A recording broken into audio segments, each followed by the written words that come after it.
ঘুমানোর আগে একটি দোয়া পড়তে মিস করবেন না, ভুলেও ছাড়বেন না। নিয়মিত এই দোয়াটি পাঠ করলে আর এই আমল করলে বিপদের পাহাড় সরে যাবে, সব ঋণ পরিশোধ হয়ে যাবে, সারাক্ষণ গাইবী সাহায্য পাবেন।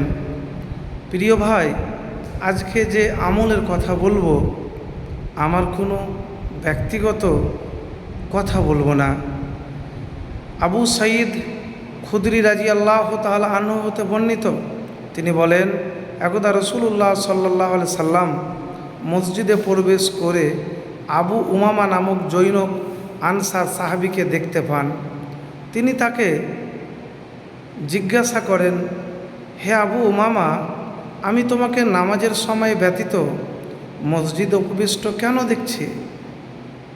তখন আবু উমামা বলেন, আমি সীমাহীন দুশ্চিন্তা ও ঋণ ভারে জর্জরিত হওয়ার কারণে ইয়া রাসূলুল্লাহ সাল্লাল্লাহু আলাইহি সাল্লাম, আমি এই ঋণ অসময়ে মসজিদে উপনীত হয়ে তা থেকে ঋণ থেকে আল্লাহর নিকট মুক্তি কামনা করছি, দুশ্চিন্তা এবং ঋণের জন্য। তখন নবীজি সাল্লাল্লাহু আলাইহি সাল্লাম তাকে বললেন, আমি কি তোমাকে এমন বাক্য শিক্ষা দিব না, তুমি তা উচ্চারণ করলে আল্লাহ তোমার দুশ্চিন্তা দূরীভূত করবেন এবং তোমার কর্জ পরিশোধের ব্যবস্থা করবেন। তখন নবীজি সাল্লাল্লাহু আলাইহি ওয়াসাল্লাম বললেন, আল্লাহুম্মা ইন্নী আউযু বিকা মিনাল হাম্মি ওয়াল হাযানি ওয়া আউযু বিকা মিনাল আজজি ওয়াল কাসালি ওয়া আউযু বিকা মিনাল জুবনি ওয়াল বুখলি ওয়া আউযু বিকা মিন গলাবাতিদ দাইনি ওয়া কাহিরির রিজাল। আবু উমামা বলেন, আমি সকাল সন্ধ্যায় যে রূপ নবীজি সাল্লাল্লাহু আলাইহি সাল্লাম বলেছেন, আমি ওই রূপ আমল করি, যার ফল শ্রুতিতে আল্লাহ তাআলা আমার চিন্তা ভাবনা বিদরিত করেন এবং ঋণ পরিশোধের ব্যবস্থা করে দেন।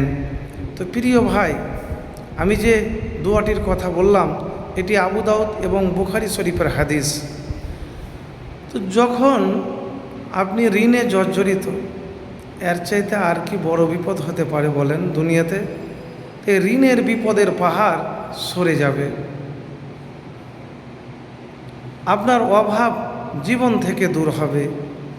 তো এই দোয়া কতবার পড়বেন? যতবার পারবেন। আপনি 7 বার পড়েন, 3 বার পড়েন, সকাল সন্ধ্যাতে পাঠ করবেন।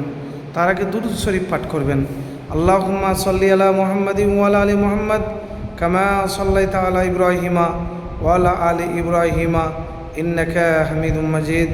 আল্লাহুম্মা বারিক আলা মুহাম্মাদিন ওয়া আলা আলি মুহাম্মাদ কামা বারাকতা আলা ইব্রাহিমা ওয়া আলা আলি ইব্রাহিমা ইন্নাকা হামিদুম মাজিদ।